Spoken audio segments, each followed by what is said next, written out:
Hello दोस्तों, स्वागत है आप सभी का आशीष सिंह लेक्चर्स के इस नए वीडियो में। दोस्तों ये वीडियो जो है उप सहसंयोजी यौगिक नाम के चैप्टर का सेकंड वीडियो है और इसमें हम लोग उप सहसंयोजी यौगिक का आईयूपीएसी नामकरण किस प्रकार किया जाता है उसके बारे में अध्ययन करेंगे। इसके पहले वाले वीडियो में आपका एक उप सहसंयोजी यौगिक कैसे बनता है, इसके अंदर कौन सा इंपॉर्टेंट कॉन्सेप्ट है और ये दूसरे यौगिकों से किस प्रकार भिन्न है, ये अपन पढ़ चुके हैं। आज मैं आपको इस वीडियो में थोड़ी बहुत टर्म्स बताऊंगा।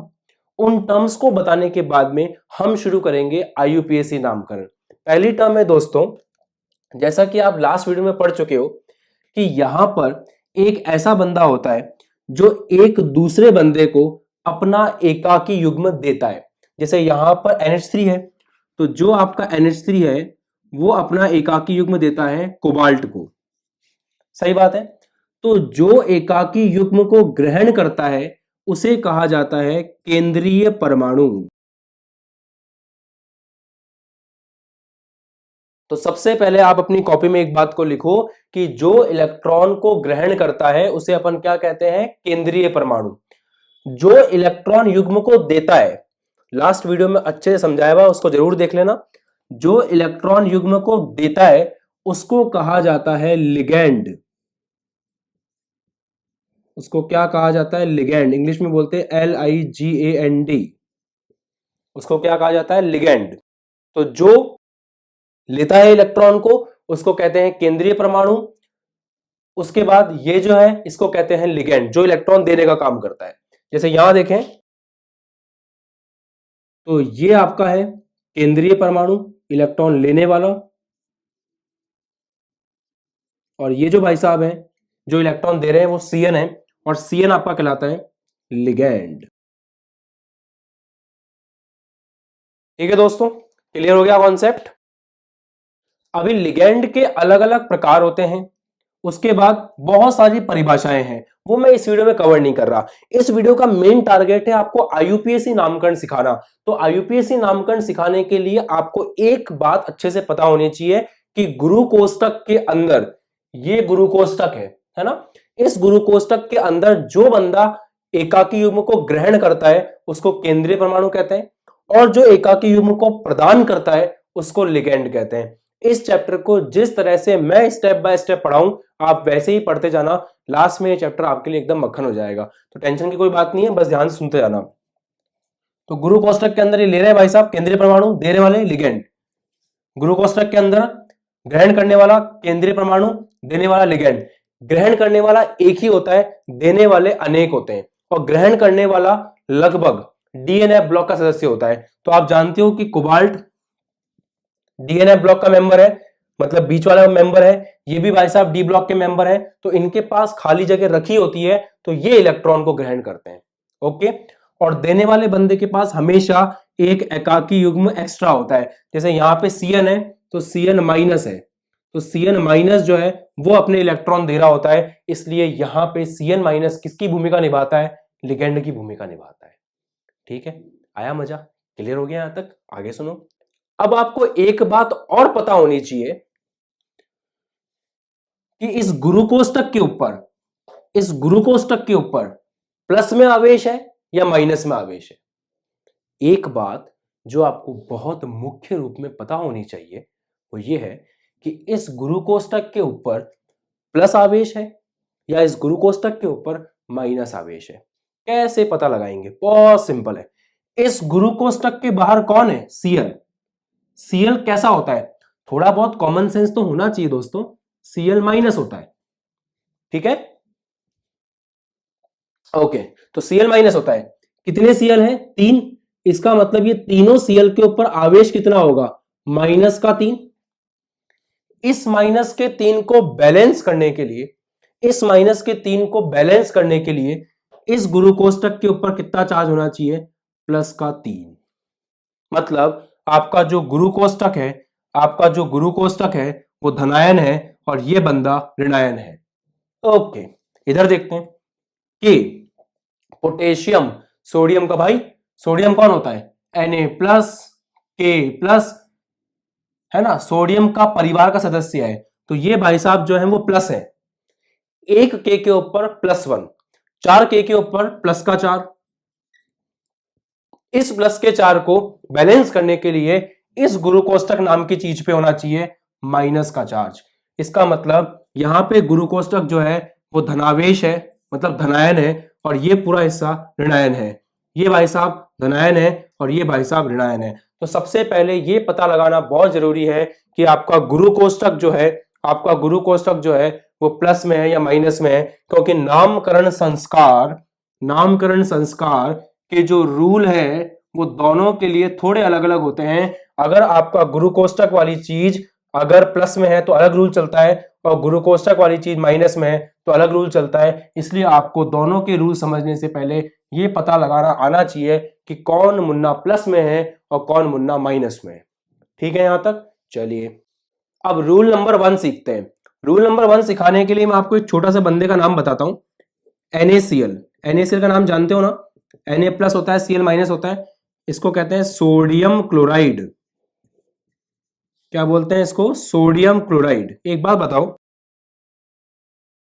सोडियम धनायन है, क्लोराइड ऋणायन है, मतलब पहले किसका नाम लिखते हैं? धनायन का, फिर किसका नाम लिखते हैं? ऋणायन का। Very good. तो एक बात हमेशा याद रखना, ऐसे ही इनका नामकरण संस्कार करने में भी पहले धनायन का नाम आता है, उसके बाद ऋणायन का नाम आता है, और चाहे इधर करेंगे तो भी धनायन का नाम पहले आएगा, ऋणायन का नाम बाद में आएगा। हमेशा इस बात को ध्यान रखना है। जो बंदा इस चीज को भूल गया उसका खेल खत्म है। तो उसको सबसे पहले यह बात याद रखनी है कि धनायन का नाम पहले आता है और ऋणायन का नाम बाद में आता है। रूल नंबर 2, यहां पे धनायन जो है वो गुरु कोष्टक में है,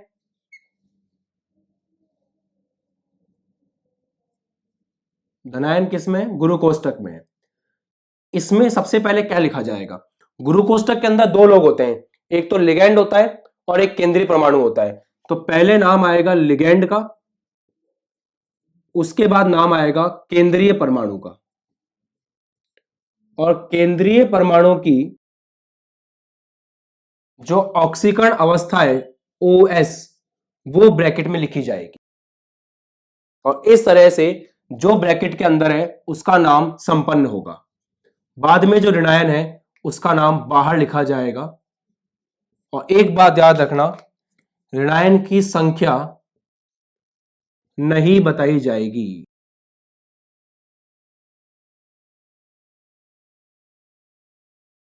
अब ये सब समझ में आ जाएगा, टेंशन नहीं है। एक बार मैं स्टेप बाय स्टेप बता रहा हूं, उसको समझो। ये कमाल फॉर्मूला आपको नामकरण संस्कार में यूं यूं यूं मक्खन कर देगा।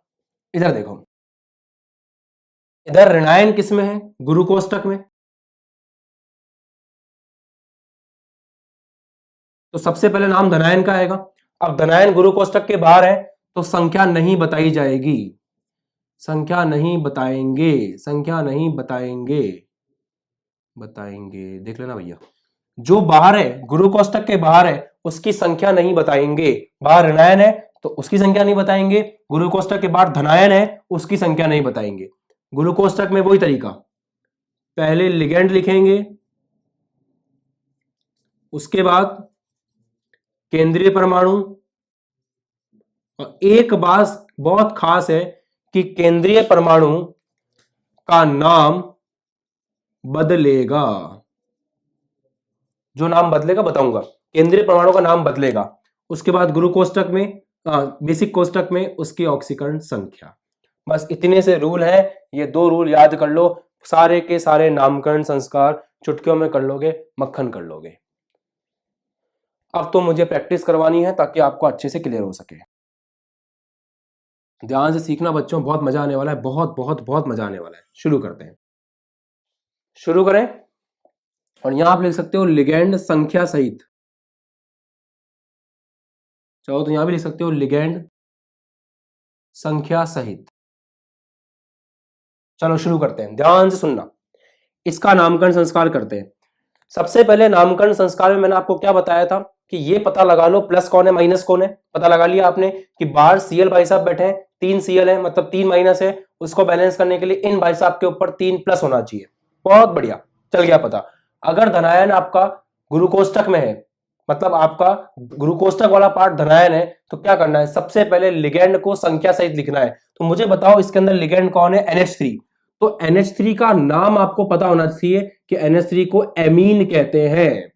तो लिगेंड के नाम आपको पता होने चाहिए।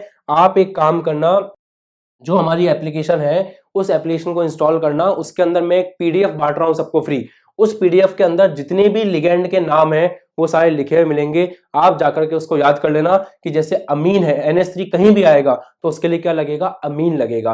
जैसे कार्बन के नोमेनक्लेचर में आपने याद किया था ना, F को फ्लोरो कहते हैं, Cl को क्लोरो कहते हैं, Br को ब्रोमो कहते हैं, I को आइडो कहते हैं। वैसे ही NH3 को लिगेंड के रूप में क्या कहा जाता है, एमीन कहा जाता है। ऐसे ही मैं आपको बता दूं, ये जो CN भाई साहब हैं, इन CN भाई साहब को साइनो कहा जाता है।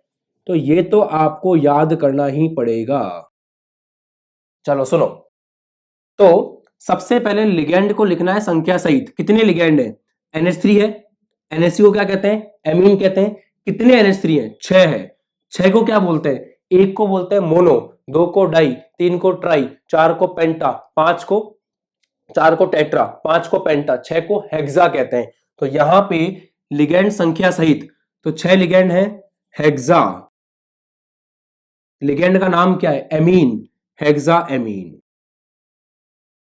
लिगेंड का नाम पूरा हो गया। उसके बाद केंद्रीय परमाणु का नाम। केंद्रीय परमाणु कौन है, कोबाल्ट। तो कोबाल्ट को कोबाल्ट ही कहते हैं, तो सिंबल लिख लो कोबाल्ट। उसके बाद ब्रैकेट में केंद्रीय परमाणु की ऑक्सीकरण अवस्था। अब केंद्रीय परमाणु की ऑक्सीकरण अवस्था कैसे निकाली जाएगी, ध्यान से सुनना और सीखना। इसकी ऑक्सीकरण अवस्था X मान लो। अमोनिया, NH3 के ऊपर कोई आवेश नहीं है, NH3 के ऊपर कोई आवेश नहीं है, NH3 के ऊपर कोई आवेश नहीं है, तो 0। प्लस में एक Cl के ऊपर कितना आवेश होता है, -1। 3 Cl के ऊपर कितना है, -3। बराबर इस पूरे के ऊपर कोई आवेश नहीं है, इस पूरे के ऊपर कोई आवेश नहीं है, क्योंकि इसका +3 इसके -3 को काट देगा। तो इस पूरे के ऊपर कोई आवेश नहीं है, बराबर 0। X बराबर कितना आ रहा है, 3 आ रहा है। इसका मतलब कोबाल्ट की ऑक्सीकरण अवस्था 3 है, तो 3 रोमन में लिखोगे, 1 2 3। फिर से एक बार करके दिखाता हूं। जैसे मान लो आपको ये लिखा हुआ मिले कोबाल्ट NH3 आपको लिखना है, तो कोबाल्ट का X मान लो, NH3 का 0, 0 को 6 से गुणा करो तो भी 0 आएगा। एक Cl का -1, 3 Cl का -3, बराबर 0। तो X इक्वल टू कितना आ गया, +3 आ गया। ठीक है। उसके बाद ये काम खत्म हो गया, गुरु कोष्टक का नाम पूरा हो गया। फिर बताना है ऋणायन को। ऋणायन कौन है, क्लोरीन। क्लोरीन जब ऋणायन के रूप में सामने आता है तो क्या लगता है, क्लोराइड, सोडियम क्लोराइड। तो यहां पे ऋणायन है Cl- और Cl- को क्या बोलते हैं, क्लोराइड कहते हैं। तो क्या यहां पे मैं लिखूं कि Cl- 3 है, क्या मैं लिखूं ट्राइक्लोराइड, क्या मैं लिखूं ट्राइक्लोराइड या सिंपल लिख दूं क्लोराइड, आप खुद बताओ मेरे को। वहां साफ साफ लिखा हुआ है संख्या नहीं बताएंगे, संख्या नहीं बताएंगे। तो जो कोष्टक के बाहर है उसकी संख्या नहीं बताएंगे, बस इतना बताएंगे कि क्लोराइड है। तो यहां पे ट्राई क्लोराइड नहीं लिखना है, केवल क्लोराइड लिखना है। यही हो गया इसका नाम। अब मन में सवाल आ रहा होगा कि सर संख्या क्यों नहीं बताएंगे, जब बताएंगे नहीं कि Cl3 है तो कैसे काम चलेगा। अभी क्लियर करूंगा, बट मेरी बात को पहले समझो कि नामकरण संस्कार कैसे किया। ये तरीका आपके सामने लिखा है, पहले पता लगाओ गुरु कोष्टक प्लस है कि माइनस है। उसके बाद अगर प्लस है तो सबसे पहले लिगेंड को संख्या सहित लिखो, हेक्सा अमीन। लिगेंड के नाम क्या होते हैं वो आपके पास आ जाएगा, और वो आपके पास एक स्पेशल वीडियो के अंदर, मतलब एक स्पेशल पीडीएफ में आएगा जो एप्लीकेशन में मिलेगी आपको। दूसरी बात, NH3 जो है आपका अमीन हो गया, 6 है हेक्सामीन। उसके बाद केंद्रीय परमाणु लिखो, केंद्रीय परमाणु लिख लिया। ऑक्सीकरण अवस्था निकालना सिखा दिया, रोमन में लिख दो। बाद में ब्रैकेट का नाम खत्म होने के बाद ऋणायन की संख्या नहीं बताएंगे, ऋणायन Cl है तो केवल क्लोराइड लिखेंगे, बात खत्म। इधर आते हैं, इसका नामकरण संस्कार करते हैं, ध्यान से सीखना। इसके नामकरण संस्कार में सबसे पहले कौन है, धनायन। ऋणायन जो है वो गुरु कोष्टक में है, तो लिखेंगे पहले धनायन को ही, संख्या नहीं बताएंगे। जो गुरु कोष्टक के बाहर है संख्या नहीं बताएंगे। कौन है गुरु कोष्टक के बाहर, पोटेशियम, कितना है 4, तो टेट्रा पोटेशियम नहीं लिखेंगे, केवल क्या लिखेंगे, पोटेशियम। अब आगे कोष्टक के अंदर, गुरु कोष्टक में कौन है, लिगेंड है, संख्या सहित बताओ कौन है लिगेंड, Cn, कितना है 6, तो हेक्सा। CN को साइनो बोलते हैं, हेक्सासाइनो। उसके बाद केंद्रीय परमाणु कौन है? अब ध्यान रखना, यहां केंद्रीय परमाणु है आयरन। मैंने आपको कहा जब ये ऋणायन में आएगा, जब ये ऋणायन में आएगा, जब ये ऋणायन में आएगा तो नाम बदलेगा। अब वो बदला हुआ नाम भी आपको याद रखना पड़ेगा कि Fe को क्या कहते हैं, ये भी मैं आपको पीडीएफ में दूंगा। उसी पीडीएफ में लिखा होगा कि जब आपका बंदा, जब आपका केंद्रीय परमाणु जो है वो आपको मिलेगा किसके अंदर, जब वो आपको मिलेगा ऋणायन वाले भाग में, यहां केंद्रीय परमाणु ऋणायन वाले भाग में है, तो उसके नाम के आगे 8 लगेगा और आपका जो आयरन है वो बन जाएगा फेरेट। क्या बन जाएगा? फेरेट। ऐसे ही मैं आपको और बताता हूं कैसे कैसे चलता है। तो यहां पे फेरेट काम में लिया जाएगा। आराम से डाइजेस्ट करो, फिर अपन देखते हैं। तो ये एक खास बात है जो याद रखनी है अपन को कि आपका ऋणायन गुरु कोष्ठक अगर ऋणायन वाले भाग में हो तो यहाँ पे केंद्रीय परमाणु को Fe को आयरन की जगह क्या लिखेंगे? फेरेट लिखेंगे। तो पोटेशियम हेक्सासाइनोफेरेट। अब अपन को इसका क्या करना है? ऑक्सीकरण अवस्था देखनी। ध्यान से देखना, बहुत सिंपल है, निकालते हैं। इसका निकालना है Fe का। यहां करते हैं K4 FeCN6, चेक करते हैं। पोटेशियम का कितना होता है? +1, 4 पोटेशियम है, प्लस का 4, प्लस आयरन का X मान लो क्योंकि इसी का अपन को चाहिए। Cn का होता है -1, 6 Cn है, माइनस का 6 बराबर 0, क्योंकि पूरे के ऊपर कोई आवेश नहीं, पूरे के ऊपर कोई आवेश नहीं है, तो ये आ गया x माइनस का 2 बराबर 0, x इज इक्वल टू 2, मतलब यहां पे आएगा रोमन के अंदर ऑक्सीकरण अवस्था 2। वापस समझ लो, k का +1 होता है, 4k का प्लस का 4 होगा, Fe का x मान लो, Cn का -1 तो माइनस का 6 बराबर 0, 1 Cn का -1, 6 Cn का -6, पूरे के ऊपर कोई आवेश नहीं है, 0, x माइनस 2 बराबर 0, x is equal two plus का 2। ठीक है, लिख दिया। तो इस प्रकार से आप क्या कर दोगे? IUPAC नामकरण। बस याद रखना जो मैंने बात बताई, पहले देखना कोष्टक के अंदर भैया प्लस में है कि माइनस में है। अब आप जो दिमाग में आ रहा होगा कि जो गुरु कोष्टक के बाहर है उसकी संख्या क्यों नहीं बताएंगे, जो गुरु कोष्टक के बाहर है उसकी संख्या क्यों नहीं बताएंगे? कोई भी नाम सही कब होता है? जब उस नाम को बुलाने में बंदा आ जाए। फॉर एग्जाम्पल आपने बोला राजू, तो जिसका नाम राजू है वो आ जाना चाहिए ना। अगर आपको आपके नाम से पुकारा जा रहा है और अगर आप आ जाते हो तो आपका नाम सफल है। सही है? बिल्कुल वैसे ही अगर इसका ये नाम है तो इससे अगर मैं वापस से यौगिक बनाऊं तो ये बन जाना चाहिए। अगर इसका ये नाम है, इसका नाम ये है, तो इससे अगर मैं वापस यौगिक बनाऊं तो बन जाना चाहिए। मैं आपको बना के दिखाता हूं, फिर आपको समझ में आएगा कि यहां पे टेट्रा पोटेशियम क्यों नहीं लिखा और यहां पे ट्राइक्लोराइड क्यों नहीं लिखा। देखना, सबसे पहली बात, रोमन संख्या के बाहर जो लिखा हुआ है वो आपका केंद्रीय परमाणु है। तो रोमन संख्या के पास लिखा है कोबाल्ट, इसका मतलब कोबाल्ट केंद्रीय परमाणु है। पहले कोबाल्ट आ गया, बाद में आपका क्लोराइड आया, इसका मतलब आपका गुरु कोष्ठक प्लस है और फिर ये माइनस है, तभी इसका नाम पहले लिखा है लॉजिक के अकॉर्डिंग। कोबाल्ट से कौन जुड़ा हुआ है?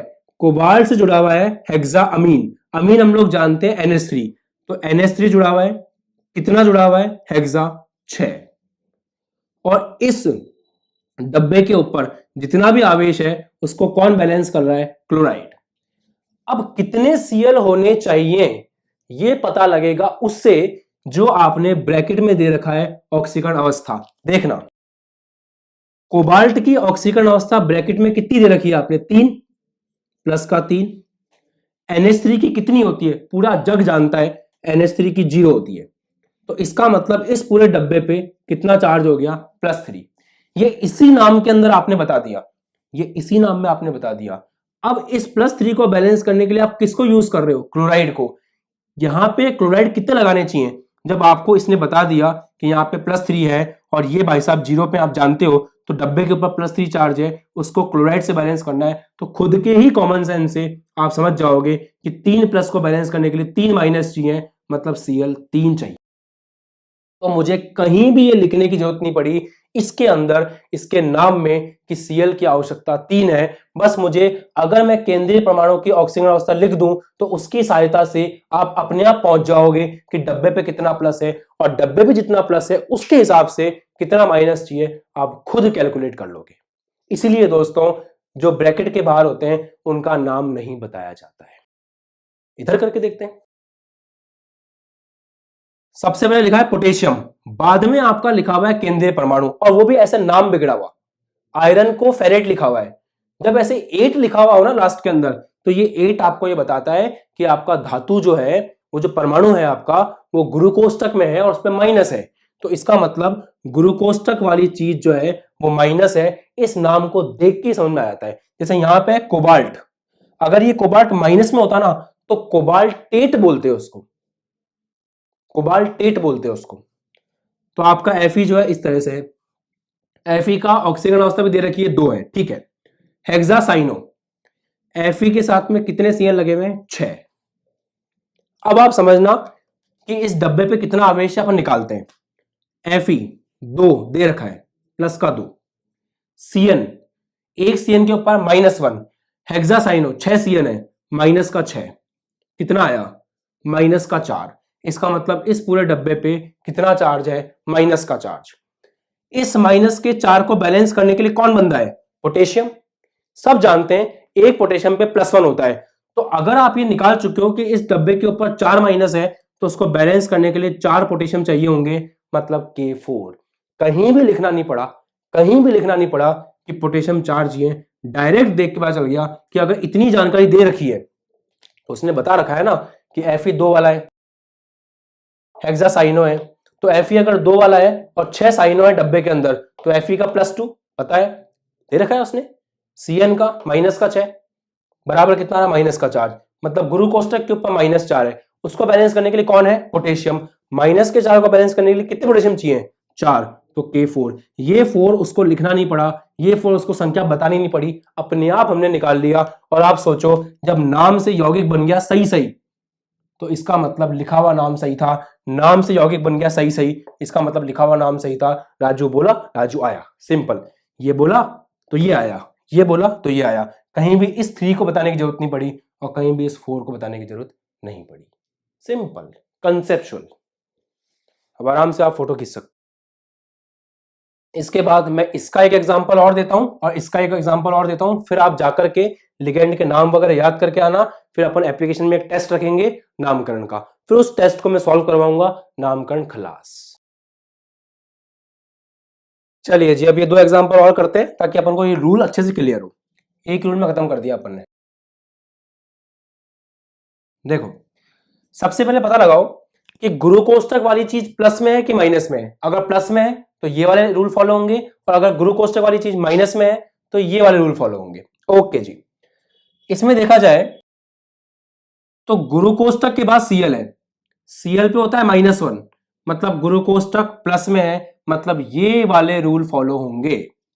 यहां देखा जाए तो आपका गुरु कोष्टक के बाहर है पोटेशियम, पोटेशियम पे होता है +1, 3 पोटेशियम है, तो ये हो गया +3, तो गुरु कोष्टक होना चाहिए -3 पे, मतलब ये क्वेश्चन जाएगा इस श्रेणी में। तो सबसे पहला काम तो आपको ये करना है कि पता लगाना है कि गुरु कोष्टक पे प्लस है या गुरु कोष्टक पे माइनस है। अब इसको अपन यहां शिफ्ट कर देते हैं क्योंकि ये क्वेश्चन इस कैटेगरी का है, हमें पता चल चुका है कौन क्या है।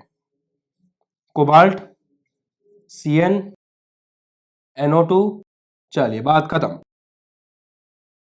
अब पता लगाते हैं कि इसके अंदर केंद्रीय परमाणु कौन है और लिगेंड कौन है। ध्यान से समझना, गुरु कोष्टक के अंदर ग्रहण करने वाला बंदा है कोबाल्ट, और कोबाल्ट है आपका केंद्रीय परमाणु। ये CO3 कौन है? CO3 2- आपको याद होना चाहिए, कार्बोनेट। तो CO3 2- जो है वो लिगेंड है, और NH3 एमीन आप जानते हो ये भी क्या है? लिगेंड है। CO3 2- को बोलते हैं कार्बोनेटो, क्या बोलते हैं? कार्बोनेटो। और NH3 को क्या बोलते हैं? एमीन। ये तो मैंने आपको बताया ना, PDF मिलेगी उसमें याद करना पड़ेगा कि किस लिगेंड को क्या बोलते हैं। तो CO3 2- को बोलते हैं कार्बोनेटो और NH3 को बोलते हैं अमीन। तो ये दोनों यहां पे लिगेंड है। लिगेंड अलग अलग टाइप के हो सकते हैं, केंद्रीय परमाणु एक ही होता है। उसके बाद ये आपका Cl हो गया, ठीक है। अब जब नाम लिखना शुरू करेंगे तो क्योंकि धनायन वाला पार्ट गुरु कोष्टक में है, पहले इसका नाम आएगा, तो लिगेंड संख्या सहित। अब 2 तरह के लिगेंड है, एक तो कार्बोनेटो, एक अमीन। किसको पहले लिखें? तो जो अल्फाबेट में अंग्रेजी वर्णमाला में पहले आता है उसको पहले लिखेंगे। अमीन का A, कार्बोनेटो का C। तो ABCD में A पहले आता है, तो पहले अमीन को लिखा जाएगा लिगैंड संख्या सहित, और अगर एक से ज्यादा लिगैंड हो तो अल्फाबेटिकल ऑर्डर में करना है, जैसे अपन कार्बन के IUPAC नामकरण में करते थे। चलिए साहब आगे देखो, कितने अमीन है? 5 अमीन है, तो पेंटा, 2 के लिए डाई, 3 के लिए ट्राई, 4 के लिए टेट्रा, 5 के लिए पेंटा, तो पेंटा अमीन, क्योंकि NH3 है, पेंटा अमीन। साथ में कौन है? उसके बाद लिखेंगे इसको, ये कौन है? कार्बोनेटो। कितना है? CO3 एक ही है, तो कार्बोनेटो। जब एक ही है तो सिंपल कार्बोनेटो लिख दो। एक बात याद रखना, कोबाल्ट में C बड़ा होता है, O छोटा होता है, ये कोबाल्ट है। और जब कार्बोनेटो लिखा होता है, मतलब कार्बोनेट होता है, तो C बड़ा, O भी बड़ा, क्योंकि ये कार्बन है, ये ऑक्सीजन है। यहां पे ये अपने आप में एक प्रतीक है कोबाल्ट का। तो लिखते वक्त बच्चे गलती कर देते हैं, कभी कभी C को और O को सेम बना देंगे, बोलेंगे कोबाल्ट है। नहीं, ये कार्बन है, ये ऑक्सीजन है। कोबाल्ट लिखना है तो C बड़ा लिखो, O छोटा लिखो, ठीक है, याद रखना। तो लिगैंड संख्या सहित पेंटा अमीन कार्बोनेटो, पेंटा अमीन कार्बोनेटो। केंद्रीय परमाणु का नाम कौन है? कोबाल्ट। और धनायन वाले भाग में सिंपल नाम लिख दो, कोबाल्ट। ब्रैकेट में आएगी ऑक्सीकरण संख्या, निकालते हैं ऑक्सीकरण संख्या। इसकी X मान लो। कार्बोनेट कितना आवेश है? -2, प्लस अमीन NH3 के ऊपर होता है 0, Cl के ऊपर -1 बराबर 0, तो x - 3 बराबर 0, x बराबर आ गया +3। इसका मतलब जो ऑक्सीकरण संख्या आई है वो आई है +3। उसको लिख दो रोमन संख्या में, टक टक टक, काम खत्म। ऋणायन, ऋणायन कौन है? क्लोराइड। संख्या नहीं बताएंगे तो सिंपल क्या लिख देंगे? क्लोराइड। नामकरण संस्कार संपन्न हुआ। अब एक बात ध्यान रखना, इससे वापस नाम लिख के दिखाता हूं। कोबाल्ट प्लस वाले पार्ट में लिखा हुआ है, पहले लिखा हुआ है, इसका मतलब गुरु कोष्ठक प्लस में है। कोबाल्ट आपका केंद्रीय परमाणु है। पेंटा अमीन 5 आपके NH3 हैं। कार्बोनेटो एक ही कार्बोनेटो है, एक ही CO3 है। कोबाल्ट के ऊपर 3 है, मतलब कोबाल्ट पे +3 है, बता रखा है। NH3 पे 0 होता है। कार्बोनेटो के ऊपर -2 होता है। सॉल्व करेंगे, +1 आ रहा है। अगर इसके ऊपर +1 है तो कितने Cl चाहिए बैलेंस करने के लिए? केवल 1 चाहिए। तो इससे नाम बना लिया, नाम से वापस ये बना लिया। इसका मतलब लिखा हुआ नाम बिल्कुल सही था। इधर आते हैं, यहां पे आपको पता चल गया गुरु कोष्ठक ऋणायन है। इसका मतलब सबसे पहले धनायन का नाम लिखा जाएगा, संख्या नहीं बताएंगे। कौन है धनायन? पोटेशियम, तो सिंपल क्या लिख देंगे? पोटेशियम। इसके बाद ब्रैकेट में आएगा गुरु कोष्ठक में सबसे पहला नाम लिखा जाएगा लिगैंड को संख्या सहित। कौन है लिगैंड? 2 लिगैंड है। एक आपके पास CN है, CN को क्या बोलते हैं? नाम पता होना चाहिए। हाँ जी, तो CN आपका है साइनो, ये आपको याद रखना है। चार्ज कितना होता है इसमें? -1। NO2 है नाइट्रो, NO2 पे -1 होता है, नाइट्रो। ये सब उस PDF से आपको याद करना पड़ेगा लिगैंड का अच्छे से नाम। ओके, शुरू करते हैं। तो सबसे पहले किसका नाम लिखना है? देखो, साइनो का C, नाइट्रो का N। अल्फाबेट में कौन पहले आता है? C पहले आता है। तो कितने साइनो है लिगैंड संख्या सहित? कितने साइनो है? 5, तो पेंटा साइनो। इसके बाद अगला लिगैंड कौन है? NO2। NO2 एक ही है, सिंपल लिख दो नाइट्रो। उसके बाद जो आपका केंद्रीय परमाणु है वो कोबाल्ट है, बट कोबाल्ट जो है वो ऋणायन में आया है। अगर केंद्रीय परमाणु ऋणायन में आता है तो नाम बदलेगा और कोबाल्ट के आगे 8 लग के वो हो जाएगा कोबाल्टेट। बस यही फर्क है। अगर ये कोबाल्ट प्लस वाले भाग में आता है तो सिंपल कोबाल्ट रहता है, और अगर ये कोबाल्ट माइनस वाले भाग में आया तो कोबाल्टेट हो जाएगा। तो ये हो गया कोबाल्टेट। विद इन ब्रैकेट इसकी ऑक्सीकरण अवस्था निकालनी पड़ेगी। देखो निकालते हैं। पोटेशियम का +1 होता है, 3 पोटेशियम है, प्लस का 3। इन भाई साहब के मान लो X, ये कितने हैं? 5। एक CN की होती है -1, 5 की होगी -5। NO2 पे होता है -1, एक ही NO2 है, -1 बराबर 0। सॉल्व करो, -5 -1 -6 प्लस का 3 -3, उधर जाके हो जाएगा X का मान +3। तो यहाँ पे कोबाल्ट में ऑक्सीकरण अवस्था आ गई +3। बस ये इसका नाम हो गया, बात खत्म। इसके नाम से यौगिक बनाने की कोशिश करते हैं। सबसे पहले आपने नाम को देखा, नाम में कोबाल्टेट आ रहा है। कोबाल्टेट को देख के समझ जाना कि आपका गुरु कोष्ठक ऋणायन है और आपका कोबाल्ट यहां बैठा हुआ है। कोबाल्ट से कितने लोग जुड़े हुए हैं? पेंटासाइनो, तो Cn जुड़े हुए हैं 5, नाइट्रो NO2 जुड़ा हुआ है 1। इसके ऊपर आवेश कितना है चेक करते हैं। कोबाल्ट है 3, दे रखा है क्वेश्चन में। अगर इससे वापस बनाना हो तो वो सिखा रहा हूं। नाइट्रो पे कितना होता है? -1, आपको पता है। Cn पे होता है -1, 5 Cn है, -5, -5, -1, -6, -6 +3, -3, मतलब इस पूरे के ऊपर -3 है। उसको बैलेंस किससे करना है? पोटेशियम से। -3 को बैलेंस करने के लिए 3 पोटेशियम चाहिए होंगे। अपने आप कहां पहुंच जाओगे? यहां पे। तो इससे ये कर सकते हैं, इससे वापस ये कर सकते हैं, सेम चीज आ रही है, मतलब नाम एकदम सही है। तो अब आप सीख चुके होंगे कि IUPAC नामकरण कैसे किया जाता है उपसहसयोजी यौगिक का।